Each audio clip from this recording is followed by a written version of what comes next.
And we're recording. Fun. Ah, hello. Should we do the chime? Yay. Should we do the little chime? Hi, how are you? It's kind of hard to do the chime when we're out of like sync, I suppose. There's a for viewers, there's a delay between the two of us. It's about 4 seconds long. So there's going to be that, and I'm sure you've all been doing a lot of Zoom meetings at home. You understand this. There's going to be a lot of like in some like I'll interrupt Louise and then I'll go, oh my god, sorry, and then a very long 5 seconds will pass before one of us goes, no, you go ahead. Which yeah, you've probably been having a lot of that, right? This is the way of things now.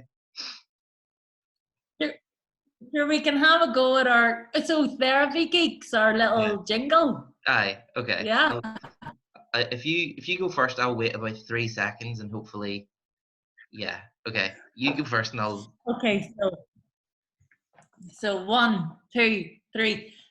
Therapy geeks. Oh, I think that worked for me, but that's because I'm recording on my perfect. end. Yeah, spot on. Spot on. Good. Okay. Little choir. Well done. So. Yes. So where do we start? It's a bit of a wild time, isn't it? Like there's obviously I think we're going to be talking about the pandemic in this episode, aren't we? How that relates to the world.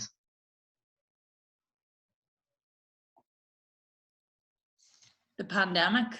Yeah, yeah. See, there's that 4 second delay okay. there. So yeah, the pandemic, like where do you start with a global pandemic?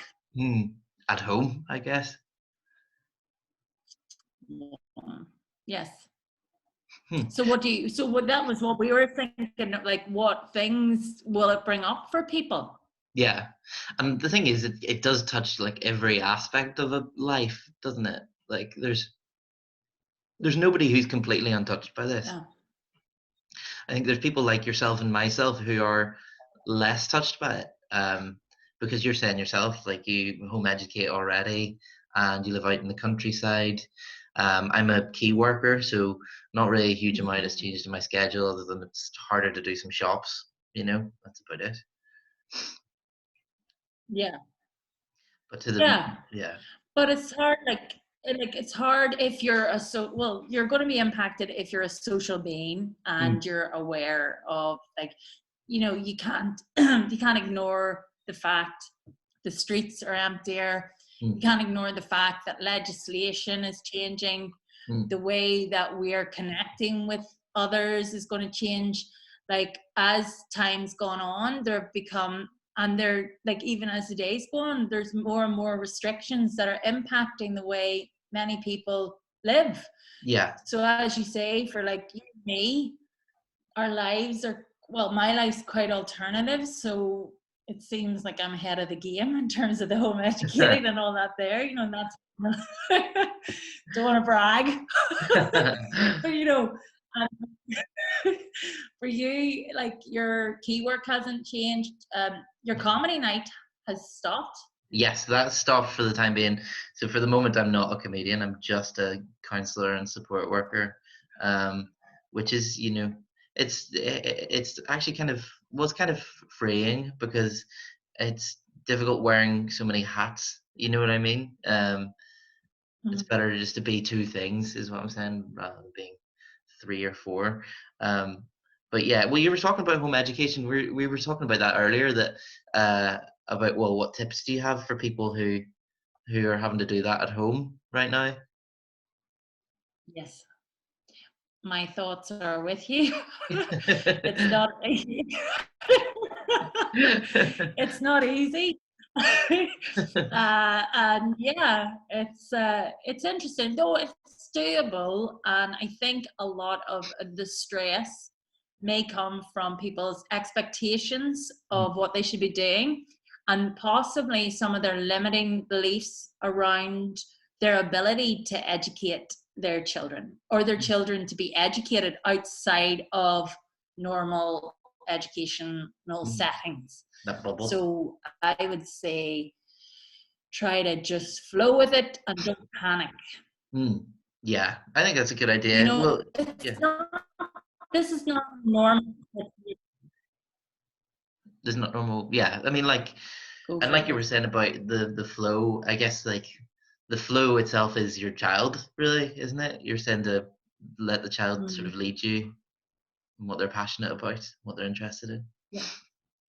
Yeah, nice. And also the lesson you were talking about earlier that Yes.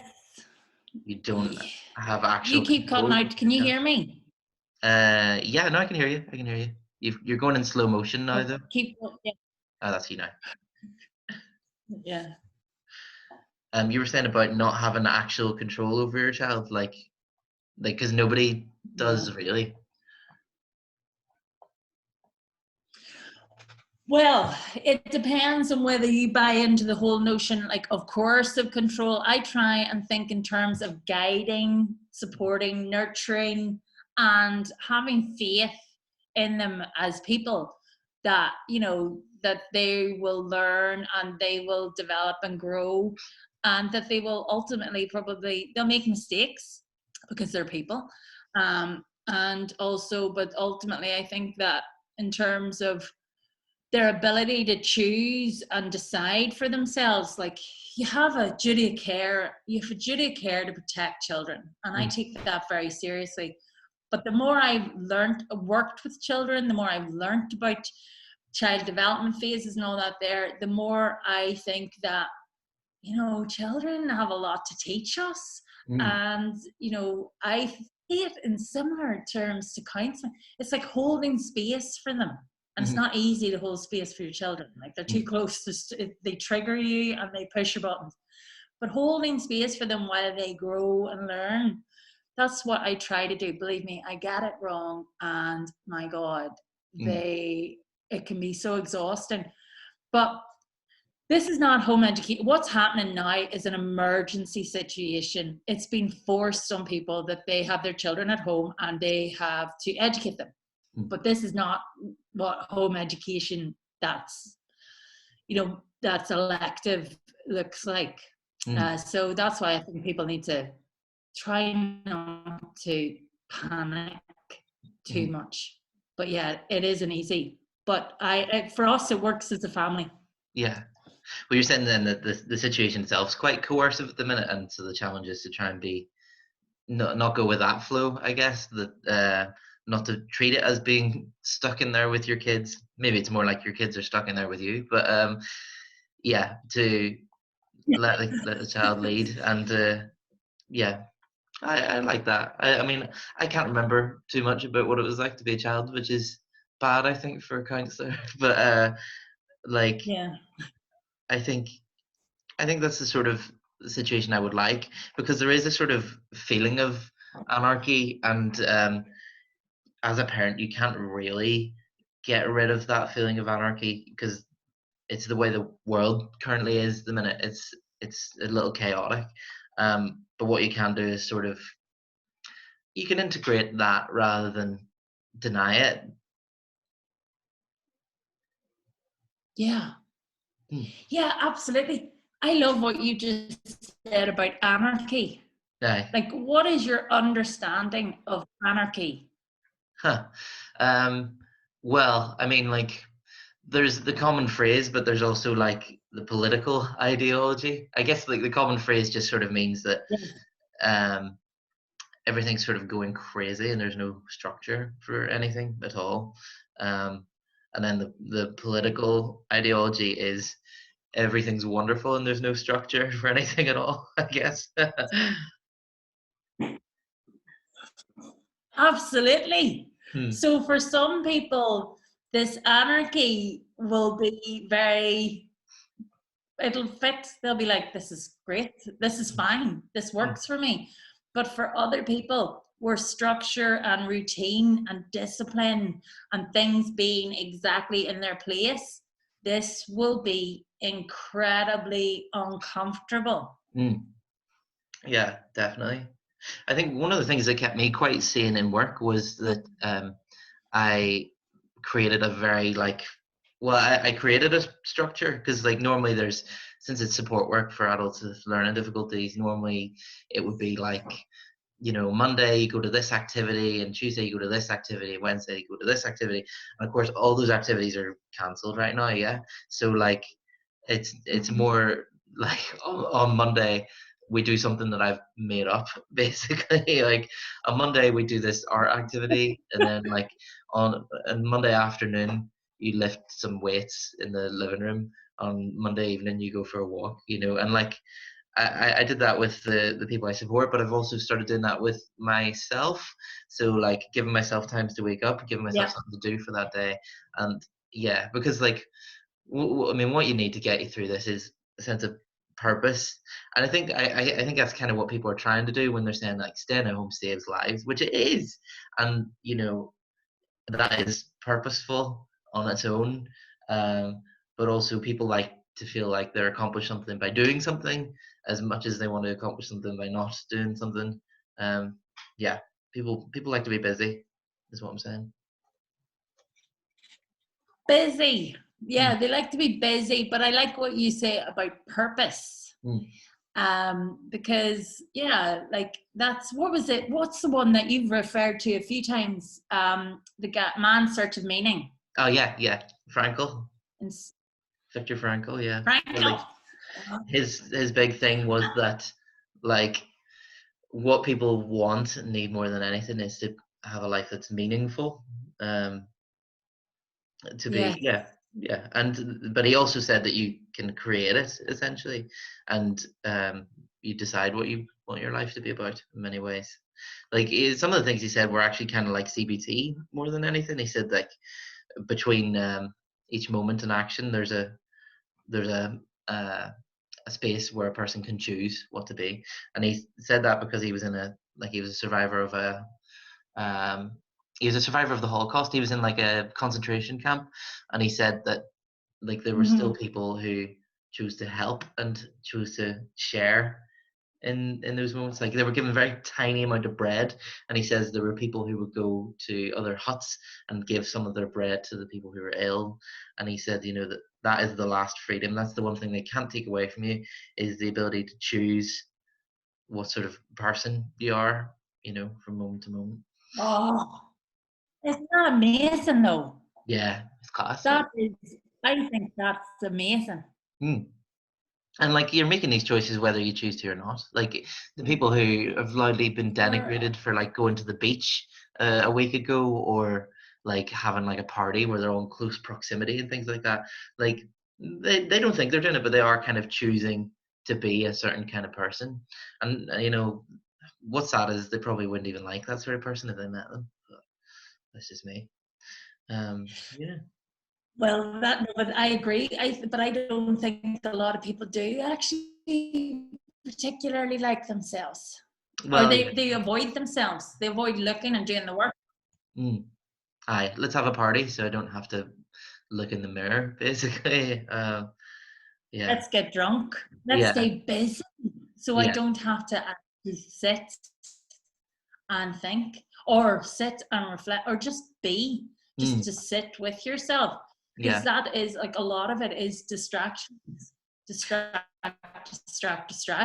You look at what's happened with the pandemic, mm, and like it's not funny, but it is kind of, it's like off licenses are not essential businesses. mm, Then the public reacted, okay, off licenses are essential yeah, businesses. And yeah. what's that about? Mm. It's yeah. You know, It what also are essential? yeah. Like it makes you sort of go. Well, it's made everyone I think reassess things. Like for example, like are off licenses essential? Probably for some people, yeah. Like in some stages of alcoholism, Yes. you literally need it to survive.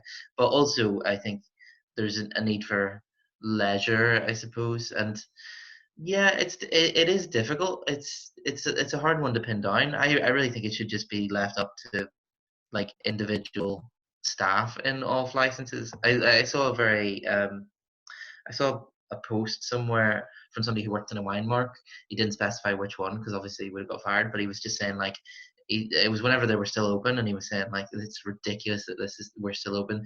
They're cramped conditions. Nobody's doing social distancing. There's about 20 people in the shop at a time. People are being rude. That's the big one. People are being rude, and there's no sick pay if I want to be safe and go and self isolate for a while, and like so to that person, I imagine like the Weimar's closing is great. Like, that's a person who's able to stay Yeah. home with his family and be safe for the time being. And to that person, alcohol didn't seem essential. Um, but then you think, if like, I'm sure you've worked with people with like alcoholism before, and uh, you know, forcing somebody to stay off drink can kill people for one thing, but that's extreme cases. But in other cases, it's just ineffective, and it's really gonna hurt some people as well. It's yeah, but then on a smaller level, I go to the shops now, and you queue for an extra 20 minutes, and you get inside, and you go, is this really essential? Is this packet of crisps essential? And Yeah. uh, This Maltesers are essential. yeah, yeah, it sort of makes you But reassess. it, it makes you question what is essential and what isn't. Yeah, yeah, absolutely, and like, I mean that's with food, but then you Here, sort of go keep in. frozen away. Am I frozen? Well, you're grand. You're grand for me. I'm recording, so it's all right in this anyway. But and then it makes you sort of go, well, what parts of my life are essential as well? Like, what in this house do I Oh, that's really good. need? Yeah, like, You cut in and out a bit, but it's okay. okay. Yeah, and then you could probably go even further down and say, what of which of one of my thoughts are essential? Do I need to be worrying about whether or not I'm ugly right now? Do I need to be worrying about whether or not I'm God, fat right now? But I'm closing the door because I can hear my cat's about to come in, and I'm worried about her going on in front and sabotaging this Zoom meeting. yeah, You met my cat; she's not to be messed with. no, Um, no, but yeah, yes, like that's exactly it.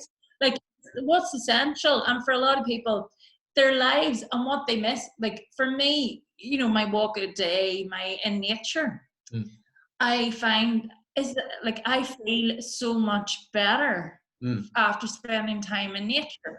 And then with the restrictions, I'm keeping going, are they going to stop me going? Because I live in the middle of the country and I live very close to one of the reasons I moved here was because of how close there was so many beautiful walks. yeah, But I have noticed that in the last few weeks, as things have developed, at the weekends, I can't even go to those walks. They're too busy. Whereas, yeah, and I'm getting there and there's too many cars in the car park. And I'm like, so then I go, I'll stay around my house or I'll go to the really muddy ones where aye, nobody hardly ever goes, the aye, really muddy walks. But I don't know if I'm going to be allowed to do that. I don't know how much more, like these restrictions are going to get, hmm, but I do feel a little bit, this is where I have to be honest, a little bit like, screw you people, this is my, these are my walks. yeah. You're not allowed here. Yeah, where were you You know what I guys mean? before the plague? What happened? Yeah. Oh yeah, you all like nature now. Oh yeah. But also the other thing is, oh yeah, it's all very well, and that's the other thing, the amount of runners. I've Mm, never, and there's a couple of the usual suspects, like people I would have seen quite a lot, and we socially distance and talk about the fact that in the last few weeks, loads of people just come out of the woodwork. yeah, But one of the other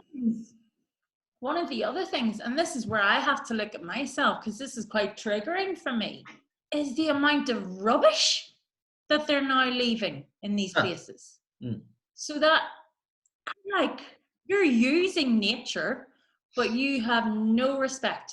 mm, And that kind of makes me really sad. And if I'm honest, angry. yeah, Like you come now when your restrictions are in, and it's the rubbish, the mm, the disregard for the spaces that I find really hard. So for this pandemic, it is triggering for people. But for me, the triggering thing is people coming out to abuse places that I may lose contact with yeah. because of their behavior. Hmm. I mean, Do yeah, you that see makes what I mean? yeah. Like I can imagine. Actually, I'd be pretty pissed as well. Like, But it's kind of like being into a band before they were cool, you know. Except the band is a park, and suddenly it's very popular, and people are just kind of ruining it. And yeah, it's interesting. Where do you think this comes from as well? The increase in the amount of people being outside, because in a way, it's kind of what we've wanted for years. It's obviously an imperfect version of that, as you say, because it's people being outside more, but not in a particularly not in a particularly respectful way. But like, do you think it's because they shouldn't be out as much that they're out more, or is it, I don't know, like these boundaries?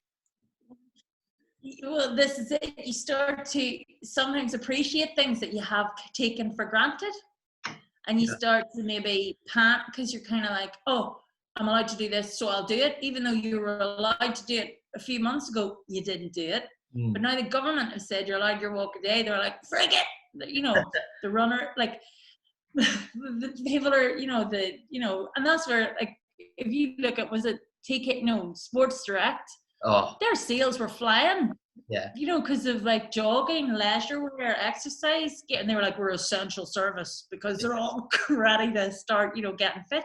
Aye. Whereas they could get fit before it. Why did it all of a sudden? And I know that too. Like, if somebody says you don't think about chocolate, what do you think about? Yeah, exactly. Yeah, yeah. you know, so you start thinking about the things that you're possibly going to lose, maybe. I think as well, yeah, it's like you're saying, there's a threat, for one thing. Like, and I don't even necessarily mean from the government that you can only go out once a day or whatever. I mean, like, there's a threat to your Yeah. life. Like, I don't know about other, like, I've got asthma, so I started jogging a few weeks ago, like, because they say I'm probably going to get it. Everyone's probably going to get it. So what's it, 60 to 80% will probably get it by the end of it. Like, so, I'm probably going to catch it at some point. So I need my body to be prepared. So I sort of get people suddenly taking up sports. Um, but then I guess also there's like an existential threat, and you can exercise for your anxiety as well. That, like, I can't imagine the amount of death anxiety that's going about right now as well. Like, um, Yalom said that death anxiety is involved in basically every therapeutic case he's ever worked with, like, and on some level or other. That, well, because the fear of death, he said, was the fear of like an unfully lived life, really. Yes. Yeah. And he's got a new book out. He does that. His, you see that post today? No, what? His No. wife, his wife and him co-wrote a book. Oh, She had cancer, and then it's about death, uh-huh. and he's just recently come out with it. She died a few months ago. I think she died in November, and he's been writing. They co-wrote it, and then he's been writing about grieving when the loss of a partner. Like, God, that man is Oh, incredible. Like, he just shares his wounds. But that's the other thing. Like, I'm an ecotherapist. This is where dissonance and pandemic, and it brings up loads of things. And I feel like, in terms of mental health and self-care, like, this is fine. This is an okay time for me. But mm, it is bringing up stuff because my job is connecting people with nature. mm. But then watching how people are connecting with nature is like this, because my research is all about nature and mental health. Yeah. So I'm like, yeah, get out, enjoy, walk a day. And now I'm like, whoa, whoa, whoa, not like that. Yeah. So you're saying, like, connect with nature So isn't it's my simple. control. What? You're saying that connecting with nature isn't as simple as just hitting the park. Basically, it's done in a way we actually have to connect with it. You can't just sort of be in it. But this is it. Like, is that true, or is that me projecting my controlling beliefs about nature and how you should do things? Well, I think you're probably right. Like, I don't think anything's ever as simple as just go do. Like, there's more to it. Otherwise, you could just tell somebody to go for a jog when they're depressed, and they'll be better. Like, and obviously that does help, but like, it's obviously a bit more complex than just go do something. Like, there's also, I mean, how do you connect with anything? how do you Yeah. How do you? that, you know? I guess, yeah. I mean, you probably have to take out the headphones for one thing, and feel. I don't know. I don't know. I'm trying not to give too mushy a therapist answer, but I suppose that's what it's all about, isn't it? Yeah, I think you have to go out and actually sort of feel something, and um, try and connect with yourself for a second as well, and trying to think less for a little bit. I don't know, but yeah, like connecting with nature. Just be. Yeah. Um, but I'm sure all the people that need to hear that will not like that answer. Is all I'm thinking, But it's you can't really speak in the same But you have language. to start somewhere. Yeah. So you have to start, like, if you are not connected with nature in any way and you're thinking, I might be a bit interested, I Mhm. might like to, you can't just go full wallop into, you know, you can't go full wallop. I wouldn't recommend you going, like, I'm going to spend a week in the mountains Yeah. camping. If Yeah. you're, you know what I mean? Yeah. I would say, like, sit and watch the sky for 5 minutes. Yeah. Out. Even if you had good music on, watching the clouds for 5 minutes, that could be the start. That's a good idea. Gently, gently, gently, and that, you know what I mean. That's you connecting. Yeah. Or, but if for them the headphones, if you say to people no headphones, no, and it feels like more of a controlling thing, they'll not want to engage. Or if Yeah, it's that's like a fair. gently, gently, oh, I'm interested, well then, like, dip your toe into different things. That's better. Mm. Because in my research, my main supervisor, who's my primary supervisor at Queen's, like, it's hilarious that we've been paired up together. He has no interest in nature. None. Okay. Doesn't feel he's a connection at all. Wow. Bloody hell. Like, yeah. I mean, does that work for you though? Does that help to have that opposite? Yes, it really, really does. Because he challenges me, because in my world, it's a no-brainer. Mm. So if he was like the same as me, going, yeah, it's a no-brainer, this works, well, then I wouldn't probably find the nuances, I wouldn't find the complexities, and I would be too like, yeah, this is working. If it doesn't work for you, then there's something, this is, it's going to work. Whereas he's saying, actually, why would most people don't care. Mm. And that actually makes me step it up. Yeah. That makes me the research to be, I'm going for more objectivity. I'm looking and thinking, right, why are people not connected? Why do some people not get this? Mm. Because for the people who do get it, it's really good for their mental health. But Aye. there's a lot of people who just don't. So that's why I find, as my research has gone on, I've completely changed the way I look at it. I've gone, okay, there's a lot of people like me, and there's a lot of people who are not in any way like me, and they're getting nothing from this connection. And that's why I'm like, why? Why are they? What is it? And I think what's coming up is their childhood. Mm-hmm. Their childhood experiences are very important in determining whether or not nature is beneficial for their mental health. Yeah, yeah. Like, I guess object relations. Like your relationship with any kind of concept like that is sort of formed at a young age, and yeah, whether or not somebody sees like the outside world as like just the material, or as something representing more, it's kind of, I guess, it's about wonder, isn't it? I feel like you need to teach your kid wonder about being outside. Yeah. That's hard, you know.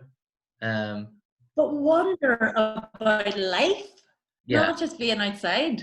yeah, But yes, that comes up very strongly in nature. A lot of people connected with nature would have a wonder about the world, and they would get a lot of joy from very simple things, events, and that has come up. That sense of magic in the world. yeah. Wow, nice. We were talking That's about nice. we were talking about how the pandemic related to quite a few things before this, weren't we? Like there was we wrote grief, romance, addiction, dependency. I feel like that dependency thing, like I'd be interested to see the stats after this to see how many people maybe gained weight or lost weight during this, because obviously our lives are now a bit more sedentary, and sometimes you Mhm. can eat out of boredom, um, but also like when you're at the shops and you have to think of essentials, are you going to buy like a chalk ice? You know what I mean? Like I'd be interested. Seem more likely like that people probably gained weight than lost weight, but it'd be interesting because I feel like people, like we're saying earlier, are panicking about this and probably want to be physically fit in case they catch it, so they increase their chances of living. Like quite a few of the people supposedly who've died who are like not old or don't have existing conditions, where they've been told it's been said that most of those ones have been like overweight basically, um, which is that's a horrible thing to hear for somebody like me who is literally overweight, uh, so I'd be keen to see what Well, changes. Well, this is it, but it's going to bring up so many issues for people in terms of their relationship with food, their relationship with themselves. Why are they consuming food? Why are they eating more? Like for me, yeah, I'm eating more, Hmm. but I'm not too worried. Yeah. And it's not something that I'm really panicking about because we're still at the very early days of this. Hmm. So do you know what? And I'm going to show you some stuff. You know what? If this Oh makes yeah. life a little bit more enjoyable, I'm going to enjoy it. Yeah. No, but Essential. you know what I mean? I'm going to, and I've got my Yeah. breakaways Yeah. and the teasers, but I think I'm going to the shops for my essential items. But while I'm there, I'm like, well, hello. Yeah. You'll do nicely when I'm watching a film. Yeah. I'm watching Netflix. I'll enjoy this. You know what I mean? Yeah. So yes, there's a fear that you're going to put on a lot of weight or your life's going to. All I know is, I think we've talked about this before. When I was part of Weight Watchers and Slimming World and all, I was obsessed with food. Mhm. And I didn't think it was particularly healthy, but I was losing weight. So it was going well. Whereas now I kind of try and have a bit more of a softer relationship with food, Mhm. not panicky. Control. I think it's all Right. about control, to be honest. Have you heard of intuitive eating? Can you hear me? Yeah, I can hear you. Yeah. There's the concept called like intuitive eating, which Yeah, but I think a only lot read, of people.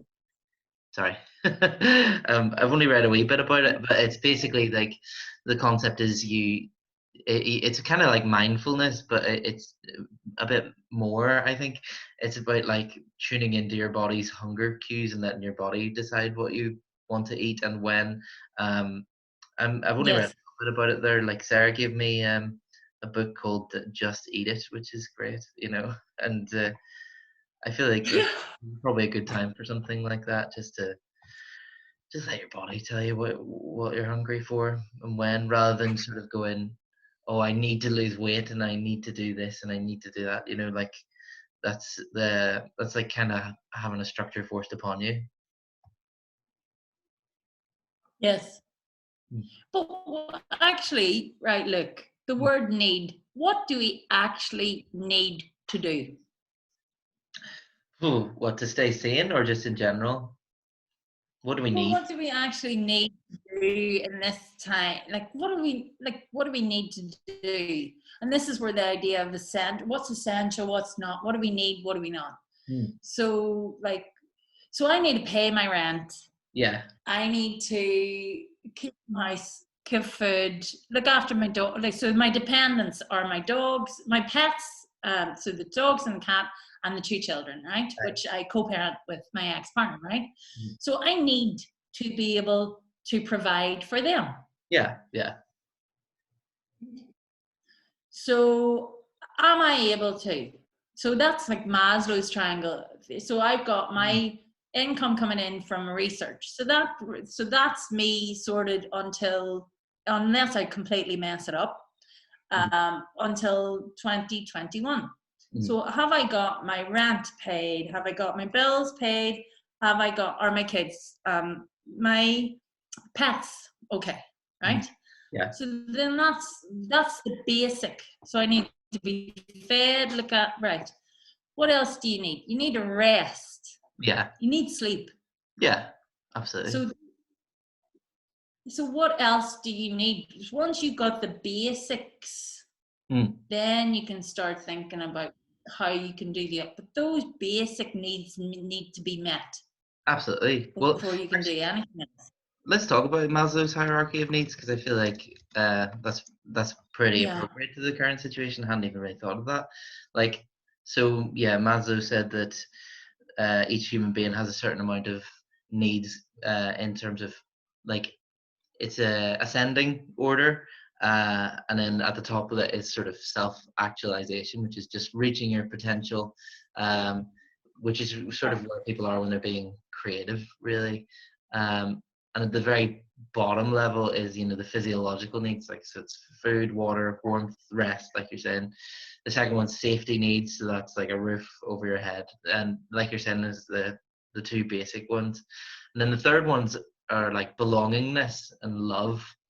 So it's like intimate friendship, friends, relationships. And you can get that out of a dog if you're not near people, but if you are, if Absolutely. yeah, like, you're never truly alone with a pet, I think. And then the next one is esteem needs, so prestige and feeling of accomplishment.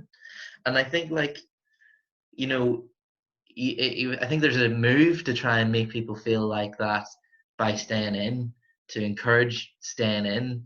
And I think that's a great idea. I don't know if it'll be successful, because I think people also feel the need to be actively doing something as well. But staying in is like the most, giving thing you can do right now. And then just above that is self-actualization. So, like, yeah, achieving one's full potential, doing creative things, basically. Yeah, like, and I guess we were talking about structure earlier, but funny, I don't see structure on that at all. For some people, like myself, it's absolutely essential. But then for some people, yes, busyness is avoidance, like you were saying. but it's funny because at the minute I am trying to get a lot more structure to get things done, because like my life would be quite laissez-faire, is it, or just like flow. But at the minute I'm like, right, okay, in the morning, get up, like the dogs need out, make sure kids, everybody's okay, dogs out, chill, cup of tea, feed the dogs, then have a lovely shower, because I love water. I love my shower sorts me out, and I need to feel that every day. That for me is very important. Then I try get for my good walk, and then I'm trying to get like the research, because the research at the minute I can only do small amounts of it because of my concentration span. Whereas before I could maybe do hours on the trot. Now I can't. So that structure at the minute is helping me to kind of get back into, I suppose, the way it was before this, because this has impacted on me, but maybe not as much as other people. But like, it's hard because we can't go to Queen's. Queen's was one of the first to shut down. Everything's been changed online for these meetings. And, in terms of the way I collected my research, I had to get ethics approval, and that whole had to go through. So I was really fortunate, but it was still really quite uncertain, and it was still quite stressful. And I'm aware it wasn't as stressful as it is for a lot of other people. But that meant that actually I gravitated towards a little bit more of a structure. Now, this is where I may have developed the structure, because what's become very clear to me at the minute, because in terms of, maybe it's shock, collective shock, I don't know, but my naps. Oh yeah? Napping. I've heard about that. Yeah, a lot of napping. Napping. Oh, that's why I think I've become more structured, because I now factor in that nap, which is actually keeping, like, I think it's the it's the middle point of the whole existence of everything else. It's just like so important. Mm. And that nap in my routine, as well as all the other things, is helping for things to keep ticking along in a really, really, it's a crazy time. Like, Yeah, let's be honest. yeah, We're in a pandemic. I've aye, never I've never lived through a pandemic. I'm 41. yeah. Nobody has. There hasn't been a pandemic in 101 years, which is wild. Like, and you know, that's it's going quite well. Like, I know it feels like the world's collapsing, but like the last pandemic, I think, oh, I think 6 million people died. It was the Spanish flu. Hang on, I'm going to Google it just as it says. But this was like in 1918 or something, and like that was disastrous. It was massive because there just wasn't the same kind of hygiene measures or like yeah, it infected 500 million people, which was about a quarter of the world's population at the time.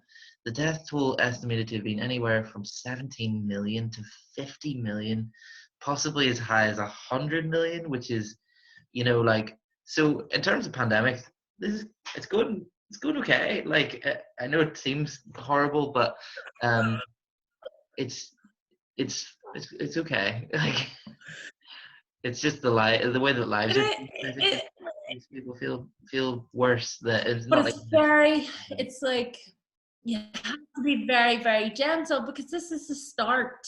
And some people have been impacted by this so much. They have lost loved ones, and it's been in their face and they couldn't avoid it. And their fear will be heightened. And you know what?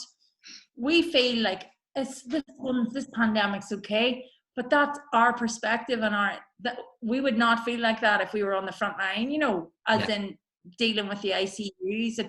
And this is why it's so important that we get our information and be aware that in a pandemic, mm, you are dealing with millions and millions of people processing this event in each of their truly unique ways. mm, So, you know what I mean? Like, for me, it doesn't feel like something that I'm really, really terrified of. I feel very grateful, because my life means that me and my family, for the most part, are quite protected. Whereas if I was married to a GP, or married to a nurse who worked in ICU, or a nurse who worked in any of the hospitals, mm. would I feel like this? No, I would probably feel anxious, Terrified. Yeah, scared, at points absolutely terrified. yeah. So that's another thing. Like, how do you talk about mental health whenever everybody's going to be going through such different things at this point in time? Well, this is it as well. It's like, because I think we all go completely up and down. I don't think anyone's like having a completely wonderful time all around, but I find that, it makes me look at the people in my life, particularly the vulnerable ones, with a sort of newfound appreciation. Like, you often hear this whenever somebody like passes away. People go, "Oh, I wish I'd spent more time with them," or "I wish I appreciated them more." And it's like, now you can appreciate them more. Now you have this wake up call without the not without necessarily the consequence of someone passing on, which is like, this is good. Like, I was going to say hold your loved ones close, but don't hold them 6 feet away. But like, you know, uh, on a more emotional level, like, this is your chance. Yeah, like, and I think sometimes when I go into work as well, like, there's a very real possibility of the people I'm looking after, or maybe even the clients that I'm working with in counseling. Like, there's a real possibility of them dying, and it makes me work harder, and it makes me care more, um, because this is it. Relationships are all we have, and they're more fragile than we think. Yeah. Mm. And they're all temporary. Oh yeah, completely. Yeah, well, that's a very Buddhist thing to say, isn't it? About impermanence and things like that. Um, yeah, I was thinking of. Yeah, I've been told, I think, in a very Buddhist way quite a lot recently. But I don't know, I think it's the philosophies, all the different, the amalgamation of a lot of the research and the different philosophies. But like, Buddhists, Buddhists, there's a lot to learn from Buddhists. They're very peaceful people. They can find calm in the most chaotic circumstances, Yeah, you oh, they're know? great. Particularly right now, I feel there's like a few Buddhist websites I'm subscribed to, and they're like the stuff they're churning out right now is woo, it is good. Like, I'll maybe post a few on the On therapy point. after this. Oh yeah, it is. Wow, chef's kiss, you know.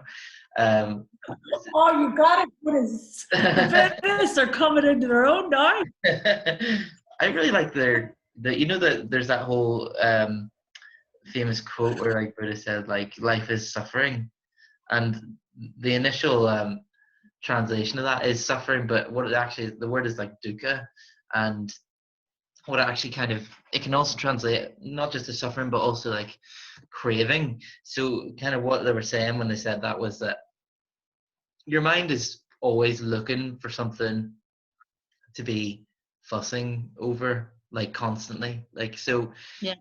if you weren't anxious about this you'd be anxious about something else, you know, if you weren't worried about this Oh, yeah. something else would be going because your mind's looking for it, like that, and that's the suffering that the Buddha talked about. And the only way to make it go away isn't by like pushing it down or suppressing it or pretending it's not there, but just by seeing it, you know. Like the story of the Buddha's Yep. enlightenment, he sat under this tree for 40 days and 40 nights meditating, and his suffering tried to come to him in the form of this like evil goddess called Mara. That's one of the more mystical aspects of it. But every time he saw Mara coming with like maybe like a harem of women or like a load of arrows being fired at him or whatever, he would just say, "Oh, I see you," and then that would be it. It would go away. Like, and I'm not saying just see it and it'll go away, but I'm saying that you know it's just like Carl Rogers saying that when I accept myself, then I change. Like when you accept things that you feel Oh, at the moment. curious paradox. Such a good quote, isn't it? And like when you see Curious the paradox. small things, they have less power, you know. And I think one of the best Yeah. opportunities to practice that is when you're reading the news because it's very easy to get furious about like say your man from Sports Direct trying to keep people open or fucking Richard Branson looking at bailout, which is like you know what about the people who can't fuck off, mate. You know, like things like that. I mean, I'm not saying don't be angry. I'm just saying see it, you know, and don't let it hurt you in that way, and you'll be able to still Yeah. understand. Yeah, you kind of try and look at it for what it is, as opposed to think personally, this is an attack on us. Think, right, okay. Actually, a lot of what I think is coming up in the news is the complete discrimination. Mm, We're being shown the difference in how the elite are treated and the rich, and how the minions that keep them in power are treated. Without us, they are nothing. yeah. Without the everyday people and the everyday workers, they are nothing. But Mm, they have enjoyed an elitist lifestyle at our expense.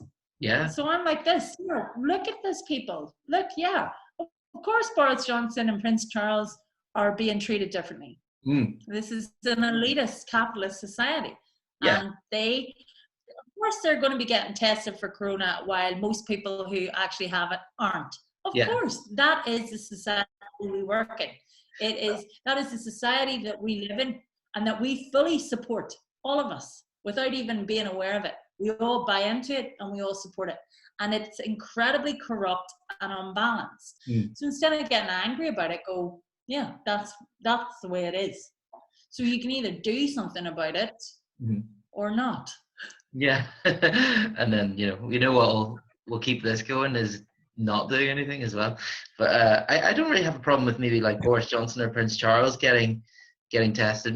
Maybe Prince Charles, but like Boris Johnson, you know, he's the head of a state, like he's the government. But like, it's more like, how did Idris Elba get a test? Like, he was asymptomatic, as far as I'm aware. Like, To me, that's like, who do you know, mate? Like, that's, the Idris Elba. I love Idris Elba. I love Luther, but like, he's not essential in the same way that. Well, Boris Johnson is now.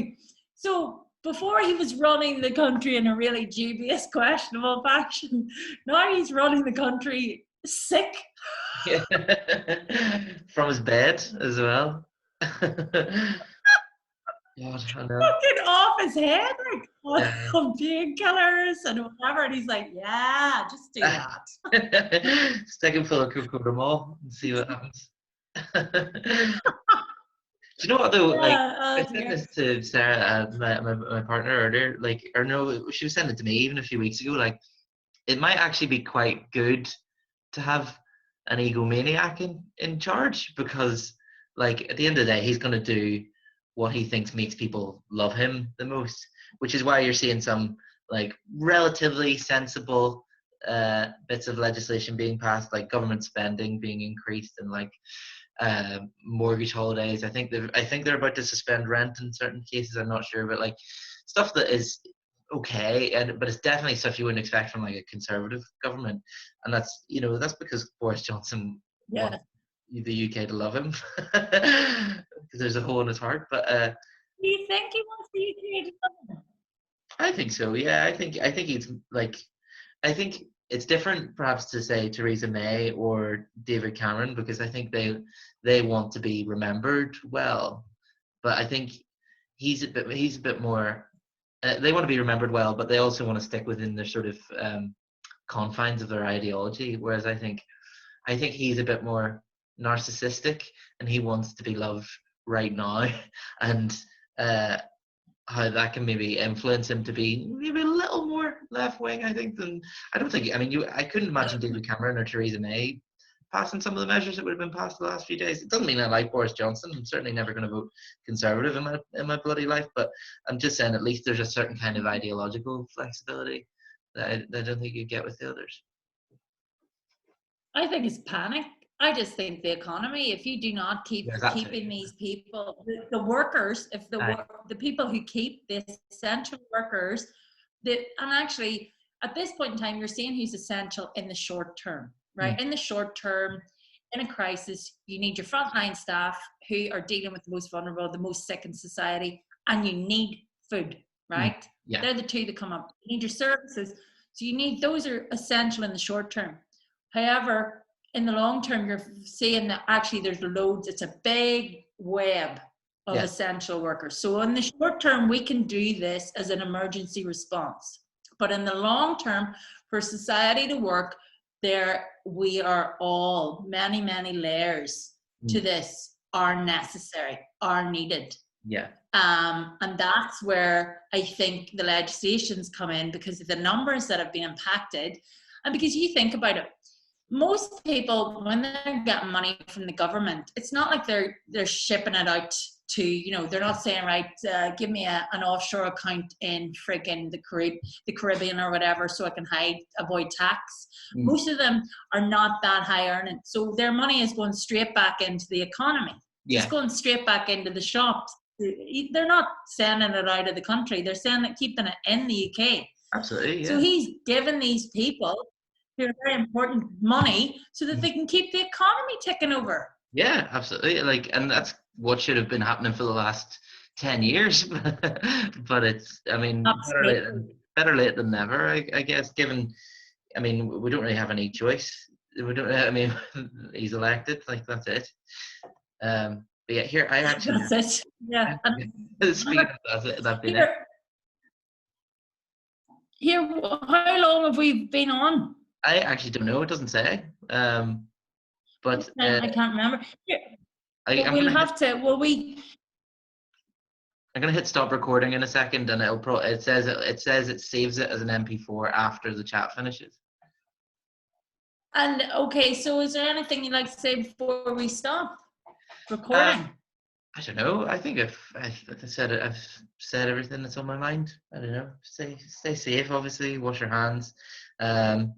Be mindful. Don't touch your face. Like here, the face touching thing. That's my face all the time. There's a, there's a great video on a mindfulness video talking about face touching, and it's like it may seem like the most minor thing, but if if you and four other people like don't touch your face once, like every day for a week, that's like well four times, that's like 28 times a week less opportunities for the virus to spread, so like I feel like mindfulness has a big part to play in infection control as well.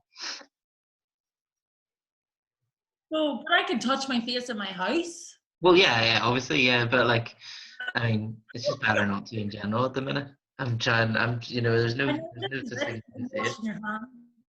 Yeah, I think don't be afraid of looking stupid Yeah. when it comes to being safe, because like you either the stakes are you look like you're doing a bit too much, or somebody's at risk of dying. Like it's not a choice. It's not really a choice. I would choose looking a bit stupid and washing my hands for a bit too long every time.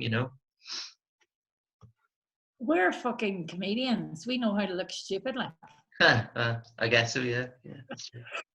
But that's what I mean. Like, so many people are worried about what others think of them and worried about looking stupid. And a lot of the time, I'm like, let that go. Just Yeah. do what you think's the right thing to do. But yeah, that was really lovely talking to you, Therapy Geek chum. Yeah. Should we do the chime again, or? And well, why don't we? I don't know how we're going to do it, but we'll figure it out, and we'll put up a wee post. If I do this here at the gallery and take a picture of us, you're not coming up. Oh, right. Do a wave so we can take a picture for. Oh no. I'm gonna pause the recording as well. Stop recording it. No, pause it there just to take a snapshot for the page. I'm now recording again just so we can say goodbye. Thanks for listening. We'll be back. We'll say goodbye.